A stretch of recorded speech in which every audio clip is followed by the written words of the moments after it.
Shiva?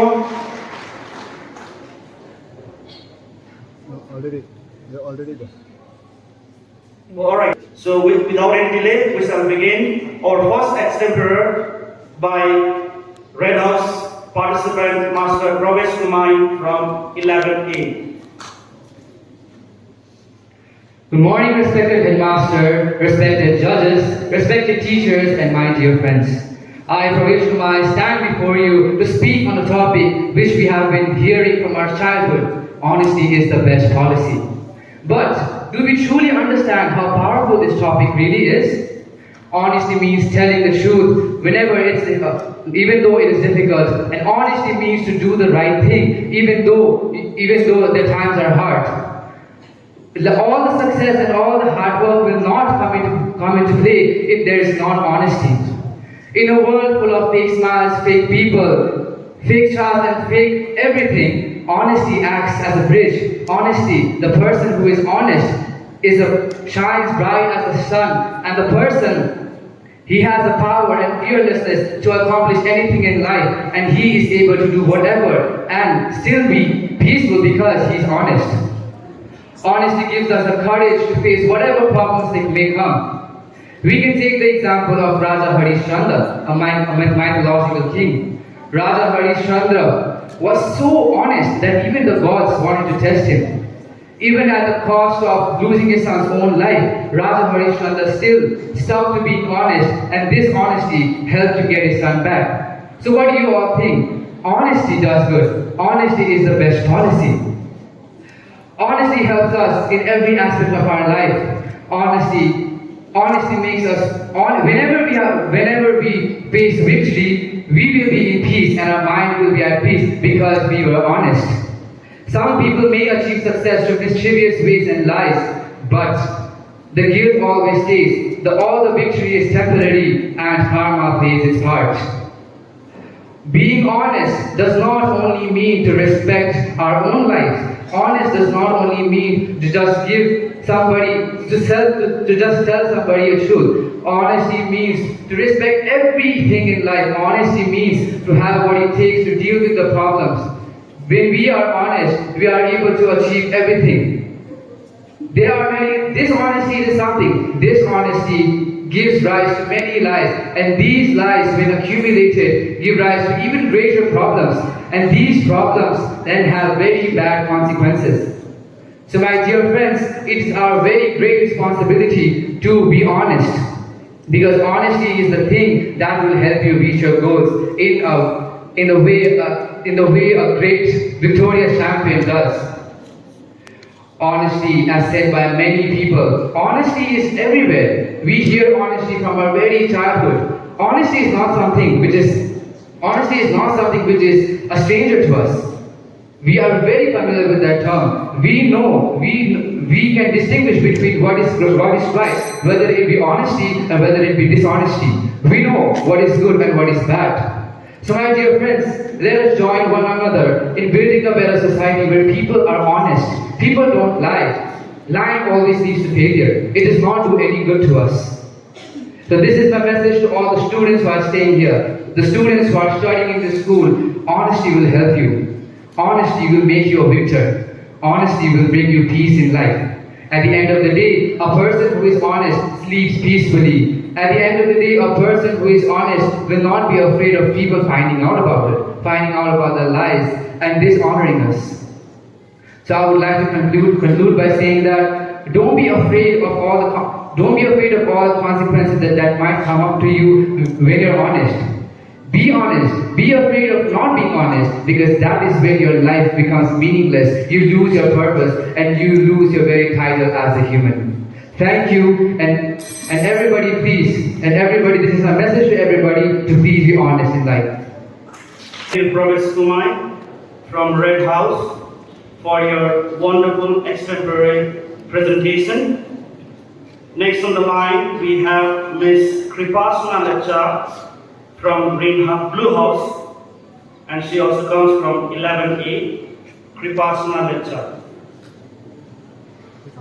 I think judges are clear about the name of the participant. Kripasna Lecha. Over to Kripasnalata as she has already picked up the topic for her extempore presentation. Good morning, respected Father Principal, Father Charles Sadhu, Vice Principal, Father Joseph Chetri, and all our respected judges, all my dear teachers and students. My topic for today's extempore is Importance of English Language in Today's World.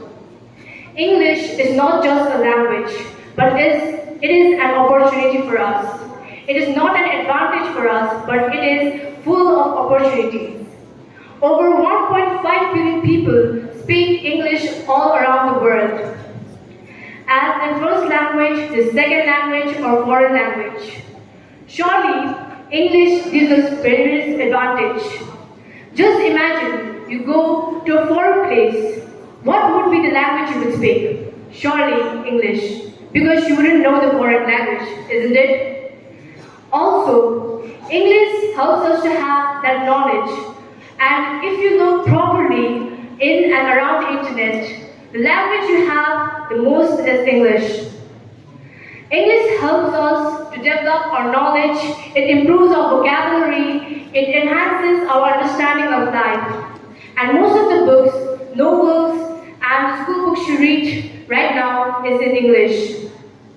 Therefore, English is an opportunity that you must learn, and it is very important for us. And you all might wonder why English is important when there is our mother tongue and we should understand the importance of it. Yes, mother tongue is important for us, but English is the opportunity that we have and we should understand the value of it. English is very advantageous in the fields if you get jobs in foreign countries. Also, English helps not only to develop or focus our vocabulary, but it helps us to gain our confidence. You can just say English is language of confidence. So just as I'm speaking English here, it is giving me confidence and is boosting up my skills right now. English is nonetheless a language that is very much advantageous and you all must understand the value of it. Thus, I end my speech here by saying that English is not a difficult language. It is a language of opportunities. Thank you. On the line, we have the participants from Greenhouse, Master Hook Shirin Sherpa. Hook Shirin Sherpa from Greenhouse, and he also comes from class 11A.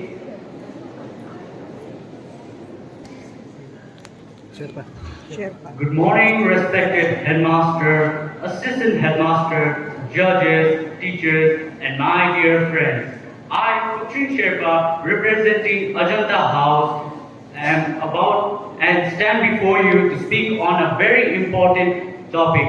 And the title of the topic is the importance of physical exercise. In a world where we are constantly glued to a screen, rushing through busy schedules or long hours, physical exercise is a must. Physical exercise helps us stay fit and flexible. It is not only just for the body to stay fit, but it is also to keep the mind at peace. Doing physical activities like going for a walk, doing yoga, or even doing Zumba classes helps our body to stay fit, and it improves our cardiovascular health. Improves our cardiovascular muscles and stay focused. And did you know that 30 minutes of mild exercise 5 times a week reduces the but do we truly care for our body by doing that? No, we do not. We have forgotten how to take care of our body. And physical exercise, it is not just for the body, it is also for the mind. When we do physical exercise, it releases endorphin, a good chemical that makes us feel good and reduces stress. Or joining Zumba classes, it makes us happier and much relieved. Especially in us students, physical exercise can benefit us a lot. Doing physical exercise helps us to stay focused, be productive and creative, and the result is that we get good marks in our exams. Physical exercise also helps us to build discipline. When we follow a workout routine, we are not only exercising our muscles but also exercising our willpower. By achieving small goals like running an extra mile, lifting heavier weights, So, child is meant to learn, not to earn. And why do we pressurize them? So, on the topic, my name is Dorshatama and I am from class 11A. Good morning to respected headmaster, assistant headmaster, dear judges, teachers, and my fellow students. I stand before you all and represent Dilwara House, and my topic is child labor. Who are children? Children are the happiness and the joy of our society. As we see children coming through schools are good for them. But some places the child labor is going on. They are not getting the sufficient education and not getting their facilities to be educated and do something for our country. Child labor. What is child labor? Child labor is the exploitation of children through any form of work, that and is harmful for their physical and mental development. Child labor is the international violation of international human rights law and national legislation. We should stop child labor. It is the main motive for child labor is to supply for the drug gangs or for the prostitution. Or child labor is often the human trafficking is going on for the child labor. The most human trafficking cases are from the child labor. But why do we need child labor? We don't need child labor. Once our old president APJ Abdul Kalam said, the major strength of our country, India, is the educated children. But when there will be no educated children, there will be no future for our country. The major strength will be the major weakness of our country. But why is that? Why is this going on? And if we don't stop child labor, there will be so many of criminals. Or major strength will be the criminals, and major strength will be the drug suppliers, and many of the children will be affected by that. The next generation will learn nothing. What will they learn? They will learn that being criminal is the way to earn. No, that the educated children are very essential for our country and for every country, that the children, when we get educated children on country, we will get the successful person, and when we get successful persons, we will get our country, and we will get the more economy in our country, and our country economy will go by trillions. And if we want to have successful persons in our country, we have to stop child labor.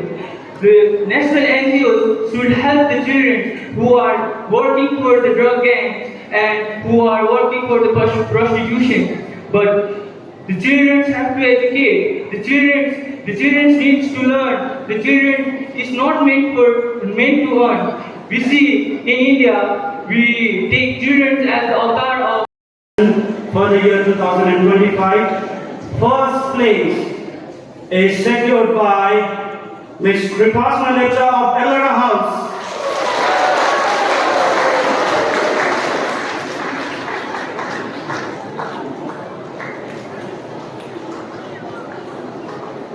Second place is backed by Master Pravesh Kumai of Red House.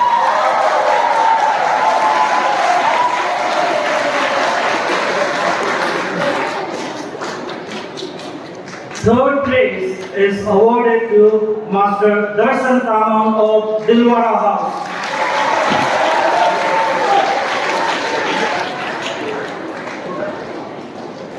And eventually the fourth place goes to Master Pukchirin Sherpa of Ajanta House.